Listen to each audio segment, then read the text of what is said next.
All right, guys, hey, welcome back. So we're going to do something a little different this time. We're going to do a video instead of an audio lecture.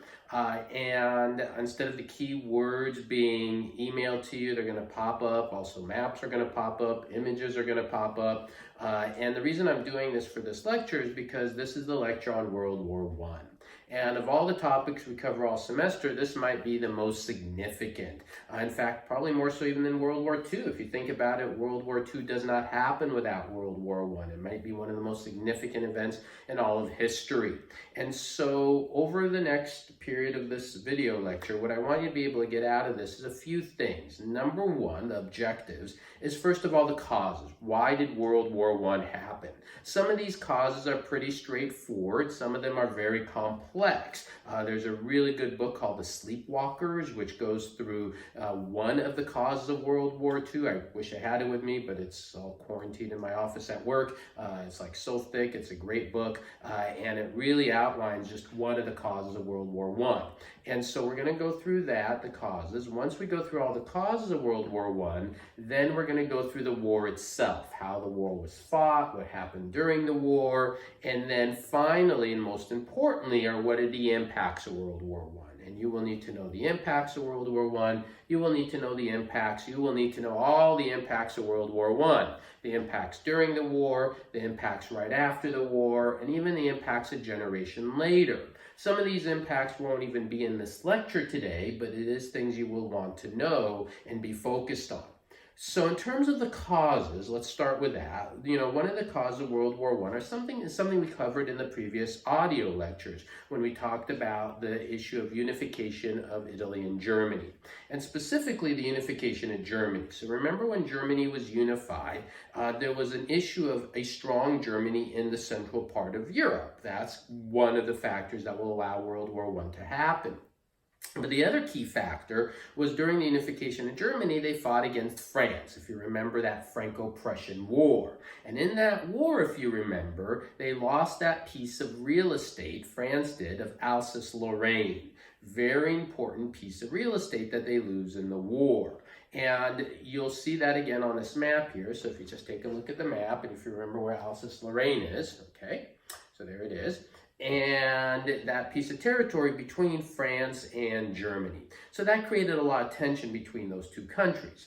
There was also the colonization period we lectured on, and colonization, you say, how would colonization help start World War I? Well, colonization created a tremendous bit of conflict between these European powers. They're all trying to get land in Africa and Asia, and it's therefore creating a lot of conflict and tension between them over that period of time in the mid-late 1800s. They all have these little territories they want to influence. So those are a couple things we have talked about. The issue of nationalism is also going to come back here today as a cause of World War I, and we'll explain why that is as we go through it. So those are a couple things we've discussed. One of the other factors that helps bring about a lot of tension inside of Europe during these years is a growing arms race in the late 1800s, early 1900s. And what I mean by an arms race is just countries in Europe building up their armies very dramatically. So just a couple examples.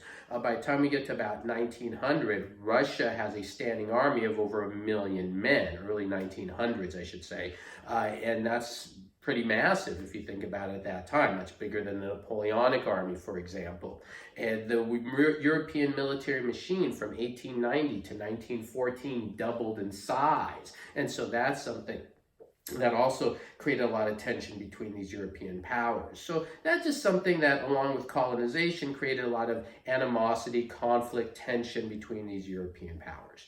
So you have nationalism, that's going to be an issue. You obviously have the tension between France and Germany created by the unification in Germany and the Franco-Prussian War. You have all these little things happening, but then there's one other really complex but important cause of World War I that I'm going to spend a little bit more time on, and that is the story of entangled alliances. So again, I'm going to have you look at this map here, and then we're going to talk a lot about this map and entangled alliances that help bring about the war. So just kind of take a quick look at the map. Okay. So I'll be referring to this map. You may also want to have your textbook out. It might also help you a little bit kind of visualizing some of these. These maps are in your book to kind of help you out with this. So when you look at a map of Europe during the period before World War I, what happened was a series of alliances that are going to help trigger the war. In fact, in your packet, I did create a chart for you. So here it is. Just you'll have this in your packet, so take this out with you as well. It'll help explain all this. But first take notes and then kind of use this at the end to kind of help you understand entangled alliances. So there's a series of alliance systems that are going to help create more tension and eventually explode all of Europe into a war. The first of these alliance systems goes back as far as 1873. Remember, World War I doesn't break out till 1914. And it's called the Three Emperors League Alliance. It included Russia, Germany, and Austria-Hungary, hence three emperors.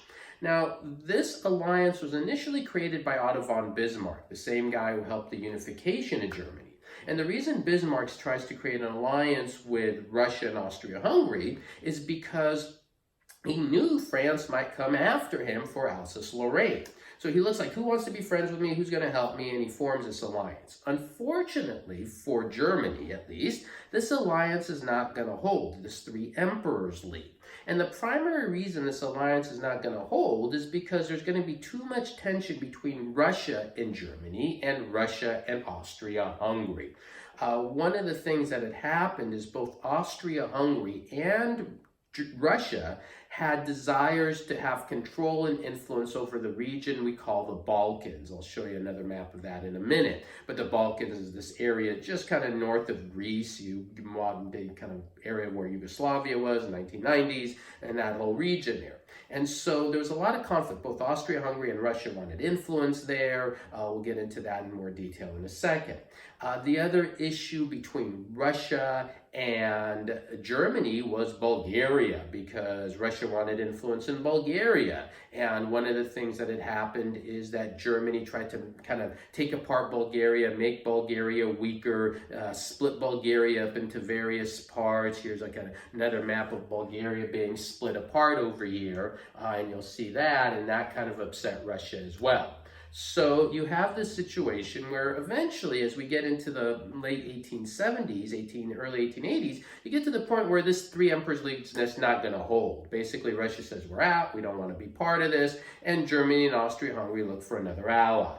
Who do they ally with? Well, then they ally with Italy. Now, that second alliance that Germany and Austria-Hungary and Italy are going to have together, that's not going to hold as well either. Why? Well, because Italy and Austria-Hungary are going to have some tension.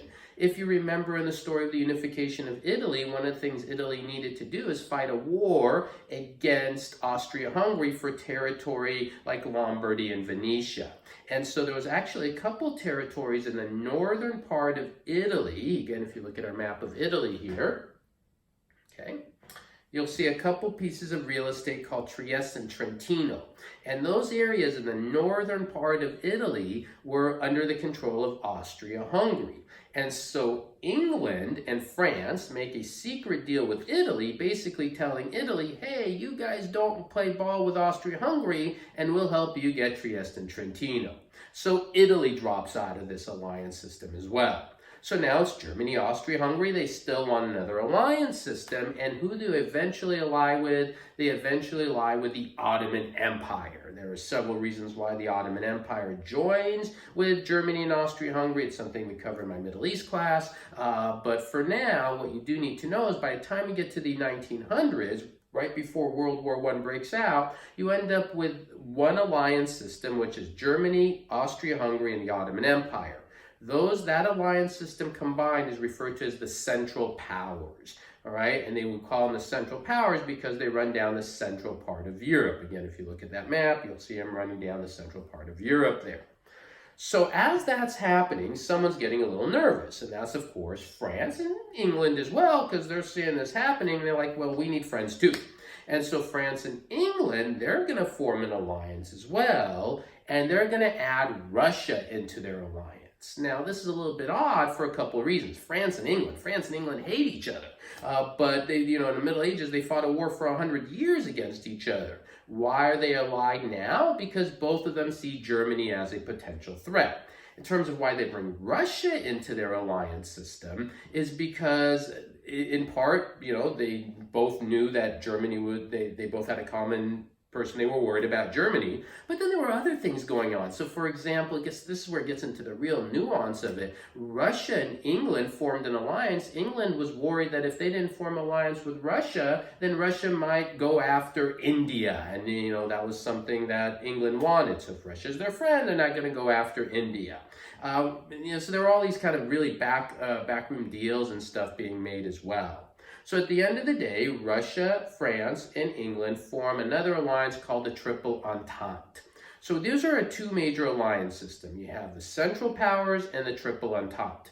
Now, there was one more alliance system, and this may be the most significant one of them all. It's called the Slavic Alliance, as I call it, the Slavic Alliance.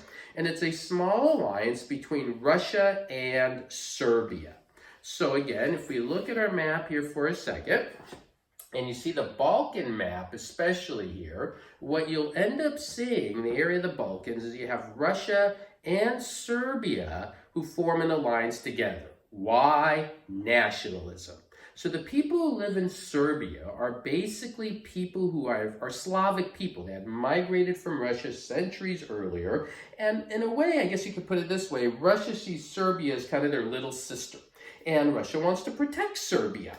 And so as a result of this, they form a little alliance together. It is over here in the Balkans that everything is eventually going to explode. So this is what now happens as we get into the years right before 1914. In the early 1900s, Austria-Hungary, again, wanted influence in the Balkans, in that area. And there were a couple pieces of real estate, and you see in this map here, called Bosnia-Herzegovina, right? So look at the map, see where it says Bosnia and Herzegovina here, this close-up map of the Balkans that I'm showing you, okay? All right, and those two areas of Bosnia and Herzegovina, they were controlled by Austria-Hungary. Serbia, which is right next door, as you saw on the map, they want control of that land because they argue that people living in Bosnia and Herzegovina, a lot of them are Slavic people, which was true. Essentially, they want a pan-Slavic Serbia. Austria-Hungary tells them, no, we're not going to give up this land. And there are these little Balkan Wars that were taking place in the 1900s that would create a lot of tension in Europe because of these issues. In fact, I found this really interesting little source. Let me read this to you real quickly here. From a British ambassador talking about the conflict in the Balkans, and he writes this right before World War I. Listen to what he says here. Serbia will someday set Europe by the ears and bring about a universal war on the continent. It will be lucky if Europe succeeds in avoiding a war as a result of the present crisis, referring to those Balkan Wars. The next time a Serbian crisis arises, I feel sure that Austria-Hungary will refuse to admit of any Russian interference in the dispute and that she will proceed to settle her difference with her little neighbor by herself. Well, this is pretty prophetic because this is exactly what's going to happen. This is what's going to transpire. In 1914, as the tension between Serbia and Austria-Hungary really begins to grow, there was a young man named Gavrilo Princip. Gavrilo Princip, here's a picture of him. Okay, here's a pop-up picture of him. You look at him, right? Just see that picture of him. He doesn't look like he's more than, 100 pounds dripping wet. Little kid, he's about 18, 19 years old. He's going to strike the match that starts World War I. Why? Because in 1914, he goes into the area of Bosnia-Herzegovina, specifically a city called Sarajevo, and there he assassinates the Archduke Franz Ferdinand. The Archduke is the heir to the throne of Austria-Hungary. Now, when he assassinates the Archduke Franz Ferdinand, he's part of this organization, as I think I mentioned, called the Black Hand, this very extreme organization. He's going to get caught. He's going to eventually be put in prison. He's going to try to commit suicide with cyanide. It doesn't work. He ends up dying of tuberculosis a couple years later. But at the end of the day, the more important part is not the story of Gavrilo Princip and his little organization that he was part of, is who Austria-Hungary is going to blame. Austria-Hungary is not going to blame this little organization known as the Black Hand. they're going to blame Serbia. They're going to say, Serbia, this is your fault. You created this. And immediately, they're going to declare war on Serbia. So the assassination took place June 1914. And all the specific dates don't matter, but in the specific order I'm about to describe what happens next doesn't matter, but I do want you to understand how quickly it all happens. So in June of 1914, the assassination takes place. By August of 1914, about a month and a half later, the following things are about to happen. Ready for this? Think about this. Austria-Hungary is going to declare war against Serbia. Russia is going to defend Serbia because they have an alliance with them. If Russia is an alliance with Serbia, then they're going to attack Austria-Hungary. Well, if Russia is at war with Austria-Hungary, then Germany and the Ottoman Empire, they're going to have to be at war with Russia. If Germany and the Ottoman Empire is at war with Russia, then of course, so will France and England. They have to come in and help fight as well because they have an alliance with Russia. So what you end up with here is this crazy event where, without really much thinking, all these European powers are at war with each other. If you stop and you think about it, there's really no reason for England and Germany to be at a war. But as this all unfolds, you have this cascading effect where one after another, they all decide to fight each other. So again, this is where this chart is going to be very helpful to you, because if you look at it, it's kind of this flow chart. It runs through everything kind of that I just mentioned, going through step by step. Definitely look at this. Again, it's in your packet, and it should help you follow this entangled alliance and this domino of how it all unfolded. Of course, if any of this is unclear, pause, rewind, or just send me an email. Happy to go through it again with you if anything's unclear on it. It's the most complicated part of the lecture. Now, were there any other causes of World War I other than those things that I mentioned? I think there were a couple other factors. One other factor is that there was no sense of international negotiations at the time. When the assassination took place, everyone was like, boom, let's go fight war. They didn't really think much about it. Another important cause of World War I, and I always say individuals make history, is this guy. So take a look at this image. Okay. Who was that guy that you just saw with a funny hat and all that? That was Kaiser William II, the Kaiser of Germany. Do not mix this up with Kaiser William I. He was the Kaiser that we talked about last time with the unification of Germany. This is Kaiser William II. And this guy, any image you see of him, he's always wearing his military uniform. And he's always very aggressive. And he was the one who, when he had a chance to go to war, he was ready to jump into it. One story I read about him is when he was young, he would try to ride his horse, he would fall off his horse, and his trainer would say, get back on, and he would fall off and get back on, and it seemed to make him really tough and angry, and he was ready to jump to war right away. There is another, I think, very interesting and last factor why World War I breaks out. And it has to do with a couple other primary sources in your packet. So in your packet, you have a couple of sources, one called The Russian Feeling of Fraternity by Stephen Zweig, okay? And you have another one called That Fabulous Day, right, by a man named Roland Dogillet. Both of these are in your packets, and I want you to read both of these primary sources. And when you read these primary sources, what you will clearly see is the mood of people leading up to World War I. And they talk about how people were having these romantic desires for war. They thought this war would end by Christmas. And there's several other details in here that I'll just want you to read. Maybe I'll do a little discussion thread on it as well to make sure you read it well. And if you read it, there's this real sense of hope and optimism. And I want you to see this one picture over here that really captures this well. So take a look at this image. Okay. And what you just saw in that image was a group of soldiers going off to war, and as they're going off to war, all the women there are cheering them. And when you look at that image and you read the words in those sources that talk about this glorification of war and how easy it's going to be, does it all make sense in June, July, August of 1914? And the answer is actually yes, if you think about it. Because one of the points I was kind of hammering on before the midterm and even these last couple lectures is the sense of optimism in the late 1800s, early 1900s, where people in Europe thought everything was great. People thought anything was possible. You're living in a world where, the Industrial Revolution has taken place, where you're, building the Panama Canal, where you can marry who you want to marry, we have cars and planes and, unification of Italy and Germany and colonization. From a Western civilization perspective, anything is great and possible. And even if you remember just the last lecture, the Spanish-American War, Theodore Roosevelt called it the splendid little war. They had not fought a major war really since the Napoleonic Wars, 1815. There were all these other little wars, but nothing to that degree. And so they really thought this was going to be easy. So at least at the time, this image that I just showed you, the words in these speeches make sense because they were living a dream.